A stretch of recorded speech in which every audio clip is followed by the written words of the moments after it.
நம்ம சிவப்பித்தன் சேனலுக்கு முதன்முறையாக வரவங்களாக இருந்தால் மறக்காமல் சப்ஸ்கிரைப் பட்டனையும் பக்கத்தில் இருக்க பெல் ஐக்கானையும் ப்ரெஸ் பண்ணிக்கோங்க. இந்த வீடியோவை லைக் பண்ணிவிட்டு உங்கள் நண்பர்களோட இதை பகிர்ந்து கொள்ளுங்கள். திருச்சிற்றம்பலம். திருமூலரையா திருவடிகள் போற்றி போற்றி, குருவடியும் திருவடியும் வணங்கிந்த பதிவை ஆரம்பிக்கலாம். நண்பர்களே, எல்லா உயிருக்குள்ளும் இறைவன் இருக்கின்றார், எல்லா உயிராகவும் இறைவன் இருக்கின்றார் அப்படின்னு சொல்லும்போது நாமும் அந்த இறைவனை அறிந்து கொள்வதற்கு பல வகைகளில் முயற்சி செய்கின்றோம். அதில் ஒரு சிறத்தன்மை இருக்க வேண்டும் அல்லவா? நான் இறைவனை உணர்ந்தே ஆக வேண்டும், இறைவனை அறிந்து கொண்டே ஆக வேண்டும். இந்த மாதிரி ஒரு சிறத்தன்மையோடு நாம் செய்கின்ற செயல்கள் நம்மை சரியான பாதையில் கூட்டி செல்லும். அதன் வாயிலாக நாம் இறைவனை உணர்ந்து கொள்ளவும் முடியும். இப்போ எல்லா உயிர்களாகவும் இறைவன் இருக்கின்றார் அப்படின்னு சொல்லும்போது அதை எப்படி நாம் அறிந்து கொள்ள முடியும் அப்படின்னா, ஒவ்வொரு உயிரோடத்துடனும் நாம் இணக்கமாக இருக்கும் பொழுதுதான் நம்மால் அந்த விஷயத்தை அறிந்து கொள்ள முடியும். இப்போ சாதாரணமாக மனித பிறவி எடுத்திருக்கோம். மனித பிறவியிலேயே உங்களுக்கு ரொம்ப நெருங்கியவர் யார், யாரை பற்றியெல்லாம் உங்களுக்கு அதிகமான புரிதல் இருக்கிறது அப்படின்னு கேட்டோன்னா, நம்ம ரொம்பவும் நெருக்கமாக பழகக்கூடிய நண்பர்கள் சிலர், தாய் தந்தையர் அல்லது சகோதர சகோதரிகள், இந்த மாதிரி வெகு சிலரே இருப்பார்கள். அப்படி இருக்கிறவங்களில் ரொம்பவே நெருங்கிய நண்பர்கள் அப்படிங்கிறவங்க உணர்ச்சி ஒத்தவர்களாக இருப்பார்கள். அவர்களுக்கு என்ன நடக்க போகுதுன்னு நமக்கு தெரியும், நமக்கு என்ன நடக்க போகுதுன்னு அவர்களுக்கு தெரியும். அப்போ அந்த உணர்ச்சி ஒத்தல் அப்படிங்கிறது அங்கே இணக்கம் அப்படிங்கிற வார்த்தையே பொருள் கொள்ளும். அப்போ ஒருவரோடு நாம் இணக்கமாக இருக்கின்றோம், ரொம்ப மகிழ்ச்சியாக அவர்களை புரிந்து கொண்டிருக்கிறோம் அப்படின்னா அவர்களுக்குள்ள இயல்பை நம்மால் புரிந்து கொள்ள முடிகிறது.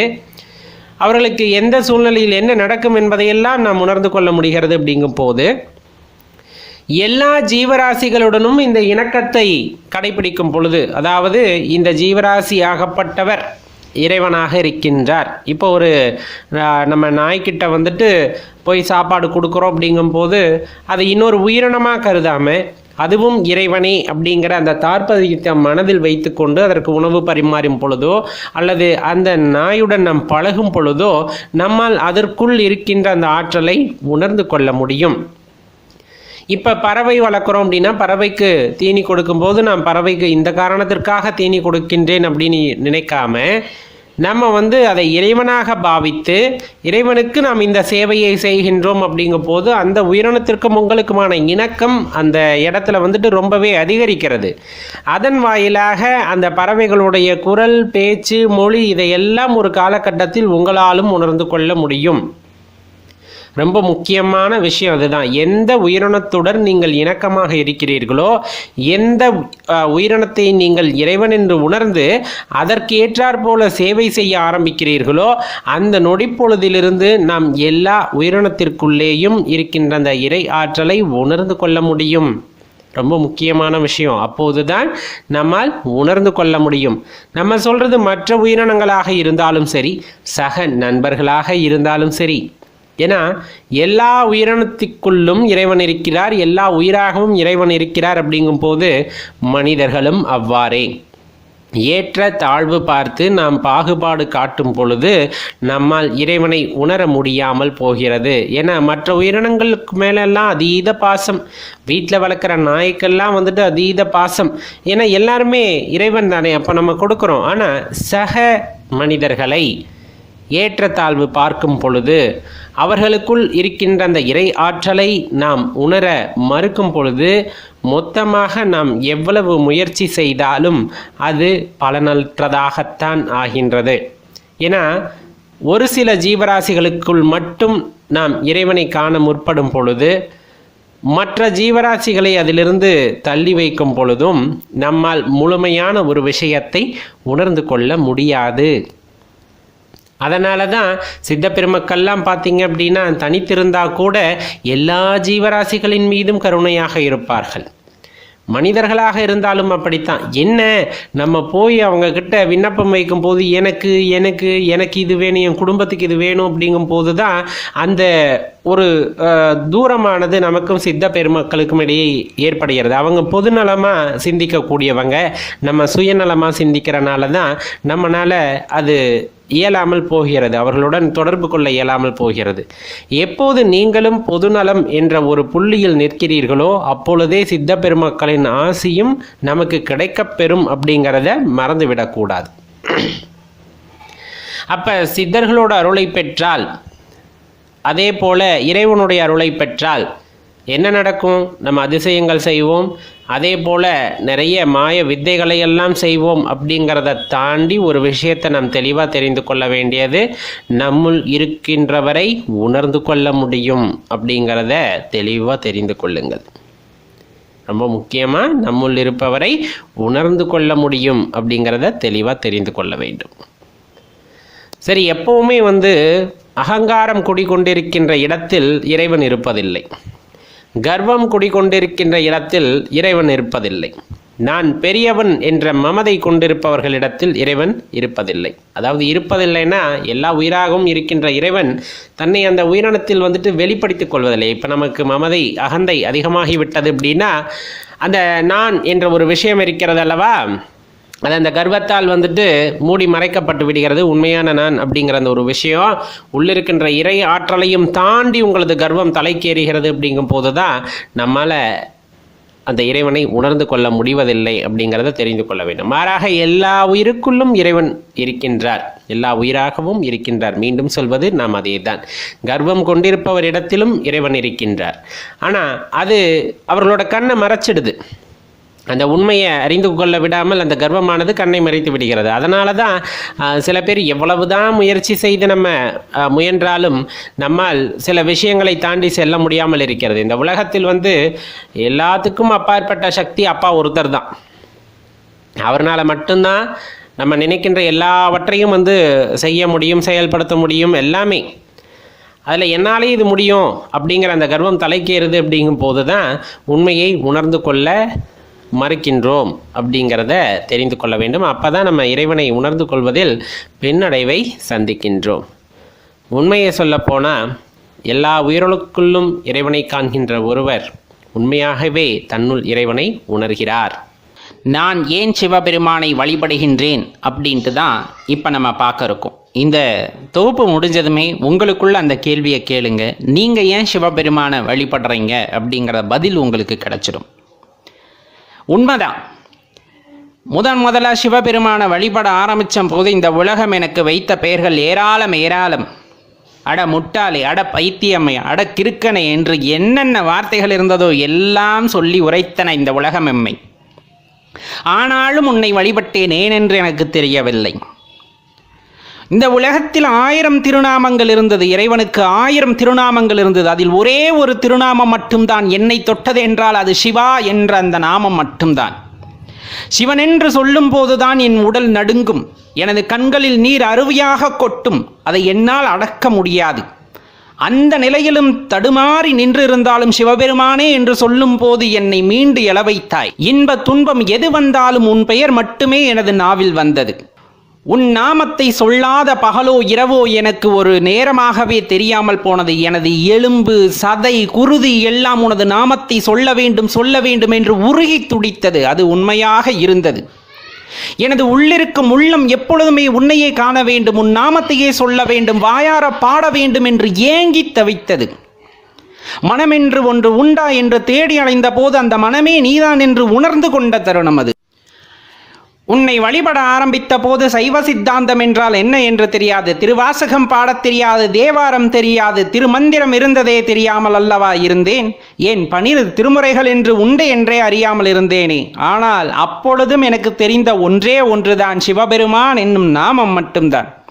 அதை எனது உள்ளம் இறுக பற்றி கொண்டிருந்தது. சிவபெருமான் என்று சொல்லும் போது பாசம் ஏற்பட்டது, காதல் ஏற்பட்டது, அதன் மீது ஒரு தவிப்பு ஏற்பட்டது. இறைவனை அடைந்து விட வேண்டும், சரணடைந்து விட வேண்டும் என்ற ஏக்கம் ஏற்பட்டது. என்ன என்றே தெரியாத அந்த வயதில் உன்னையே சுத்தி வரும் அந்த வாய்ப்பு எனக்கு ஏற்பட்டது. அதனாலோ என்னவோ உன்னையே சுற்றி திரிந்திருக்கின்றேன் பைத்தியமாக. உன் மந்திரத்தை சொல்லும் போதும் உனது பெயரை சொல்லும் போதும் எனக்குள் ஆனந்த தாண்டவமானது ஏற்படும். நானே மகிழ்ச்சியின் உச்சகட்டத்தில் பாடவும் ஆடவும் ஆரம்பித்தேன் என்றால் அது மிக அல்லவே. உன்னை தவிர வேறொன்றும் அறியேன் பராபரமே என்று உன்னை சரணடைந்ததை தவிர வேறு என்னத்தை நான் கூறுவது என்று எனக்கு தெரியவில்லை. ஏன் இந்த இறைவனை வழிபட்டாய் என்று கேட்டால் எனக்கு வருகின்ற பதில் ஒன்றே ஒன்றுதான், அவரை தவிர வேறு ஒன்றும் நான் அறியேன் என்ற வார்த்தை மட்டும்தான். இந்த உலகத்தில் நீ மட்டும்தான் எல்லா உயிராகவும் இருக்கின்றாய், நானாகவும் இருக்கின்றாய், உலகத்தில் இருக்கும் எல்லா உயிராகவும் இருக்கின்றாய் என்னும் போது உன்னை தவிர நான் வேறு யாரை போய் சரணடைவது? உன் மந்திரத்தை தவிர வேறு எந்த மந்திரத்தை நான் உரைப்பது? உன்னை தவிர நான் வேறு யாரை வழிபடுவது? இன்னும் சொல்ல போனால் எனக்கு வேறு வாய்ப்பே இல்லை உண்மை தெய்வம், உன்னை தவிர வேறு ஒருவரையும் நான் சரணடையேன், ஒருவரையும் நான் வழிபடேன் அப்படிங்கிறது தான் உண்மை.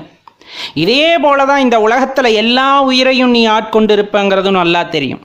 அவர்களையும் ஆட்கொண்டு அவர்களுக்கும் உன்னை உணர்த்துவாய் என்பதும் நான் அறிவேன். எல்லா உயிர்களும் இன்புற்றிருக்க வேண்டும் இறைவா, உன் கருணையினால் எல்லா உயிர்களும் எல்லா சுகங்களையும் பெற்று இன்புற்றிருக்க வேண்டும். அது மட்டும்தான் எனது வேண்டுகோளாக இருக்கு. எல்லா வினைகளும் சிவபெருமானால் நிகழ்த்தப்படுபவை. நம்மெல்லாம் ஒன்றுமே இல்லை, சொல்லப்போனால் கால் தூசுன்னு சொல்லக்கூடிய அளவுக்கு கூட இந்த பிரபஞ்சத்தில் நாம் இல்லை அப்படிங்கிறத தெளிவாக உணர்ந்திருக்கோம், உணர்ந்து கொள்ளணும், அதுதான் உண்மை. இப்போ நம்ம பேரை சொல்லும்போது நான் ஒரு மனிதனோ நான் ஒரு ஜீவராசினோ நான் நினைக்கிறேன் அப்படிங்கும்போது இந்த பிரபஞ்சம் அப்படிங்கிறதுல நான் எந்த மாத்திரம் அப்படிங்கிறத யோசித்தோம்னா இதுலேயே ஒன்றும் இல்லைங்கும் போது சிவபெருமானோட அந்த சக்திக்கு முன்னாடி நம்ம எப்படிப்பட்டவங்க அப்படிங்கிறத நல்லா தெரிஞ்சுக்குங்க. ஒன்றுமே இல்லை. அந்த ஒன்றுமே இல்லாத நாம் அவருடைய அன்புக்கு பாத்திரமாக முடியும். அந்த இறையாற்றல் பார்த்திங்க அப்படின்னா உண்மையான அன்பிற்கு மட்டும்தான் இறங்கி வரும். அதாவது சிவபெருமான் அடியார்களோட பாசத்துக்கு மட்டும்தான் இறங்கி வருவார். மற்றபடி நீங்கள் கோடி கோடியாக கொண்டு போய் கொட்டினாலும் சரி, நிலங்களை வளங்களை எழுதி வச்சாலும் சரி, இல்லை இன்னும் என்னென்ன ஆடம்பரத்திற்காக செய்ய முடியுமோ அவருக்கு அலங்காரப்படுத்துகிறோம், மற்றபடி அவரை அழகுபடுத்துகிறோம், இந்த மாதிரி நீங்கள் என்ன செஞ்சாலும் சரி, உண்மையான அன்பில்லாமல் செய்யும் போது அவருடைய கருணை பார்வை அங்கு கிடைப்பதில்லை. ஒரு நேர சாப்பாடு எனக்கு அரிதனும் அரிதாக தான் கிடைக்கிறது.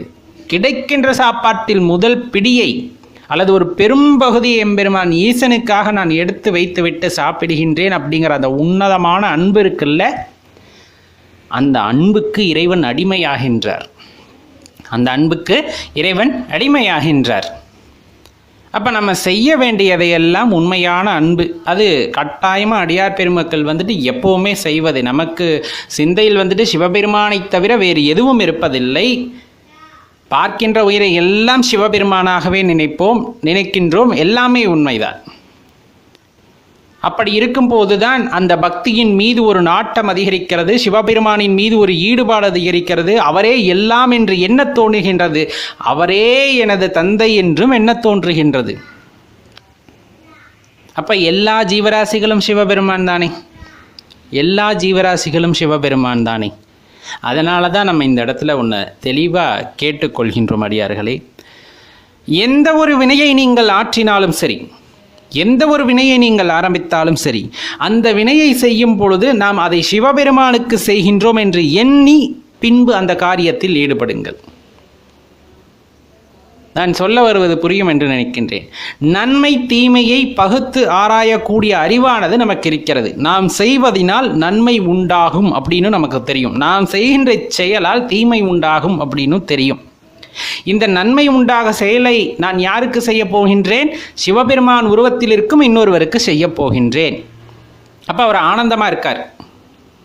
அது ரொம்ப உசித்தமான ஒரு விஷயம். பிறர் முகத்தில் அந்த ஆனந்தத்தை காண்பது, ஈஸ்வரன் சிரிப்பதை காண்பது அவ்வளவு லாதியான இன்பத்தை தரும். ஒரு தீமையை செய்ய போகின்றேன், அதுவும் ஈஸ்வர ஸ்வரூபத்தில் இருக்கின்ற இன்னொருவருக்கு. அப்போ நம்ம தீமையை யாருக்கு செய்கிறோம்? ஈஸ்வரனுக்கு செய்கின்றோம். அதனால் ஒருத்தர் வருத்தப்பட போகின்றார் அப்படின்னா அந்த வருத்தமானது ஈஸ்வரன் அடையக்கூடிய வருத்தம். அதை நாம் பிறருக்கு செய்யலாமா என்று யோசித்த பின்னர் செயல்படுங்கள். நீங்கள் எந்த வினையை ஆற்றினாலும் அது ஈஸ்வரனுக்கே, அது ஈஸ்வர சங்கல்பம். அப்படிங்கும் போது நாம் வினையாற்றும் முன்னர் நாம் யாருக்கு செய்ய போகின்றோம்? ஈசனுக்கு செய்ய போகின்றோம் என்று எண்ணி அதன்படி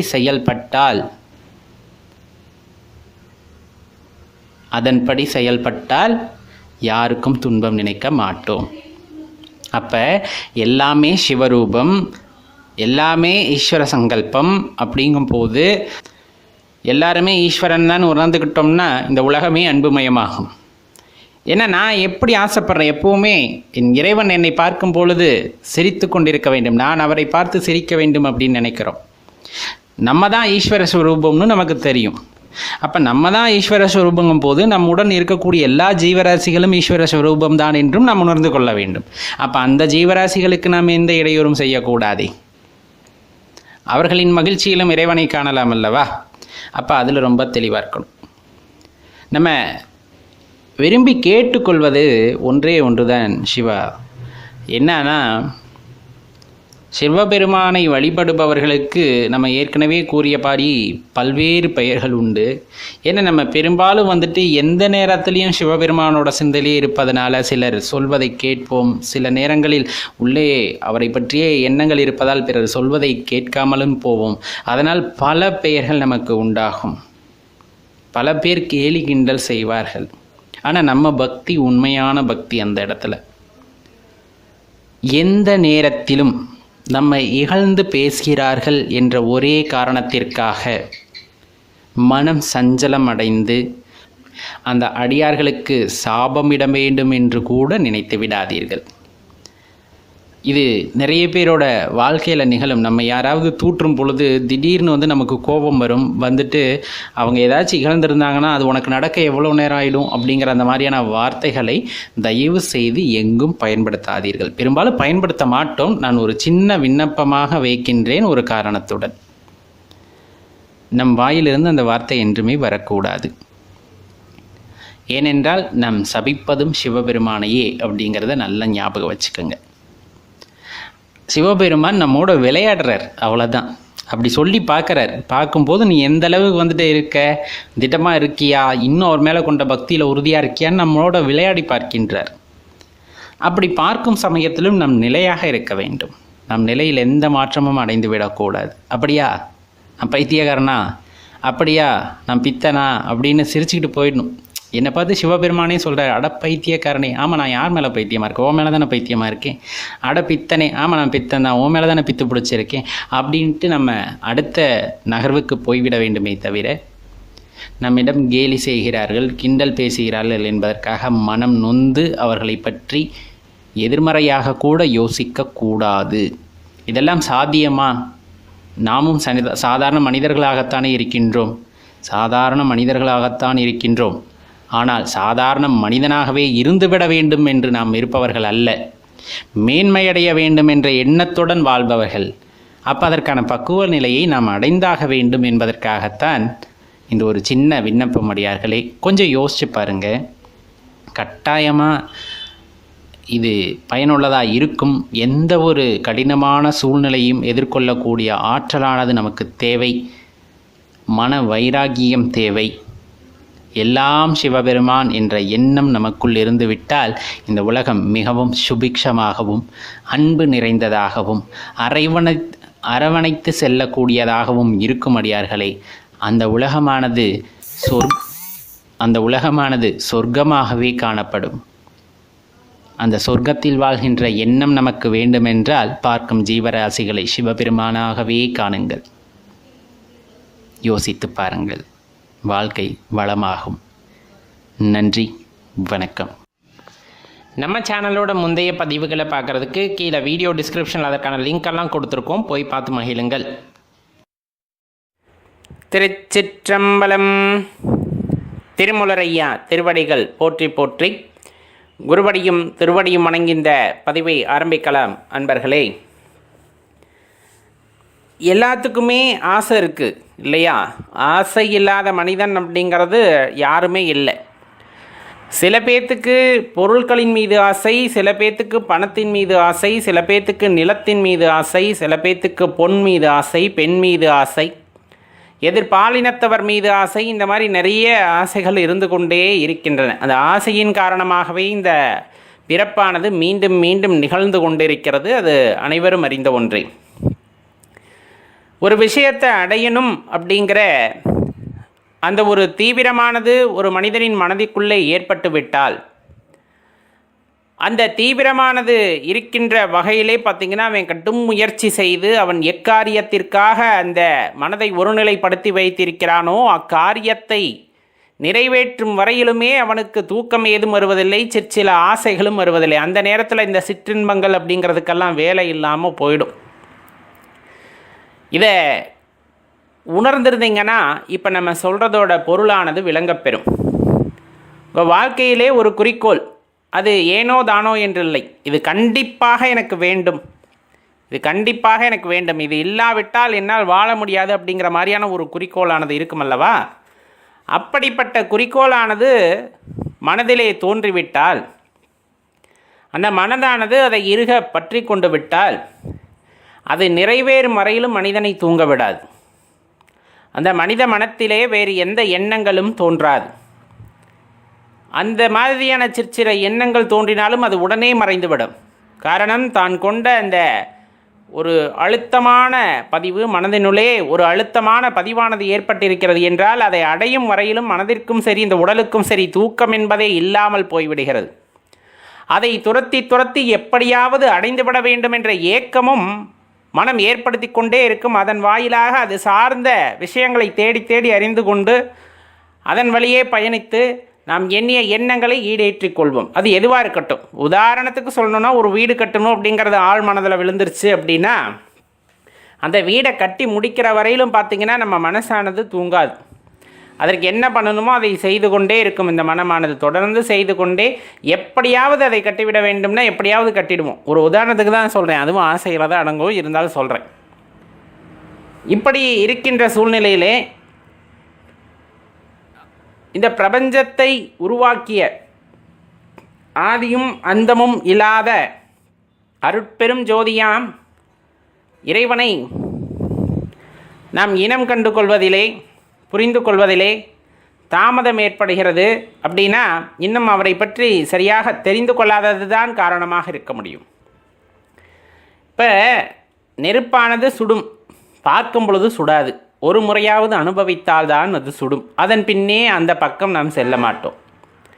உங்களுக்கு பிடித்த உணவானது இருக்கிறது அப்படின்னா எப்படி அது பிடித்த உணவாக மாறியதுன்னா ஒரு முறையேனும் அதை சுவை பார்த்திருப்போம், அதனுடைய ருசியை அறிந்திருப்போம். அதன் வாயிலாக நம் உடலுக்கு அந்த சுவையானது அதை தேவைப்படுகிறது அப்படின்னா மீண்டும் மீண்டும் அதை ருசிக்க தோன்றும். அப்போ இறைவனின் அந்த திருப்பாதத்தை அடைய வேண்டும் அப்படின்னா குறைந்தபட்சம் அவரை ஏதேனும் வகையில் உணர்ந்திருக்க வேண்டும். உணர்தல் அப்படிங்கிறது இயற்கையாக சில விஷயத்தில் அவங்க கர்மத்தின் அடிப்படையில் சின்ன வயசுலேயே சில பேருக்கு நடக்கிறது. சில பேர் அதற்கான முயற்சிகளை மேற்கொண்டு அதன் வாயிலாக இறைவனை உணரப் பெறுகிறார்கள். யோகங்கள், தவங்கள் இதன் மாறியாக குருவின் மூலமாக சென்று அதனை அடைகிறார்கள். இன்னும் சில பேர் எதற்காக வந்தோம் என்று தெரியாமலேயே சிற்றின்பங்களிலே மனதை அலைக்கழித்து கொண்டு அதனிலேயே அப்படியே ஒரு மாதிரி நேரங்களை வீணடித்து கொண்டு உழன்று கொண்டு தன் வாழ்க்கையை வீணாக்கி கொண்டு இருக்கின்றோம். சரி, எப்படி அந்த இறைவனை உணர்ந்து கொள்ள முடியும்? நம்ம ஏற்கனவே சொன்ன மனமானது ஒரு இடத்திலே ஆழ பதிந்து விட்டால், ஒரு எண்ணத்தை ஆழமாக பதிய வைத்து கொண்டால் அந்த எண்ணம் ஈடேறும் வகையிலும் அந்த மனதும் தூங்காது, அந்த உடலையும் தூங்க விடாது அப்படின்னு சொல்லியிருந்தோம். அதே போலத்தான் ஏதேனும் ஒரு வகையிலே இறைவனை உணர்ந்து கொள்ள வேண்டும், அவரை காண வேண்டும், அவரது அருளை பெற வேண்டும், இறைவனுடன் இரண்டர கலந்துவிட வேண்டும் என்ற எண்ணம் உண்மையாகவே, பெயருக்கெல்லாம் இல்லை, உண்மையாகவே அந்த எண்ணமானது உங்களது மனதிற்குள்ளே உதைந்து விட்டால், பதிந்து விட்டால், அந்த எண்ணம் ஈடேறும் வரையிலும் அந்த மனமானது நம்மை தூங்க விடாது. இறைவனை நோக்கியே செலுத்தி கொண்டிருக்கும். சதா சர்வகாலமும் இறைவனின் நினைவையே நமக்கு ஏற்படுத்தி கொண்டே இருக்கும். இப்போ நீங்கள் உதாரணத்துக்கு இன்றைக்கி இருக்கக்கூடிய டெக்னாலஜியை நீங்கள் எடுத்துக்கோங்க. தொழில்நுட்பம் இருக்கிறதல்லவா, கையிலே உங்கள்கிட்ட அந்த மொபைல் ஃபோன் இருக்குது இல்லையா, கைபேசி, அதில் பார்த்தீங்கன்னா இணைய உலகம் இன்றைக்கி எல்லாத்தையும் கொண்டு வந்து தந்துடுச்சு. ஏதேனும் ஒரு விஷயத்தை நீங்கள் பார்த்து விட்டீர்கள் என்றால் அது தொடர்பாகவே அடுத்தடுத்து வந்துட்டு உங்களுக்கு பல தகவல்களை கொடுத்து கொண்டே இருக்கும். இது நீங்கள் கண்டு உணர்ந்தது தான். உங்களுக்கு என்ன பிடிக்கிறதோ அந்த பிடித்தவற்றையே மீண்டும் மீண்டும் உங்களுக்கு காண்பித்து கொண்டிருப்பார்கள். அதே போலத்தான் உங்கள் மனமும். இந்த மனமானது உங்களுக்கு ஒரு விஷயத்தை வேண்டும் என்று நினைத்து விட்டால் அது சார்ந்த தேடல்களில் மட்டுமே தொடர்ந்து ஈடுபட்டு கொண்டிருக்கும்.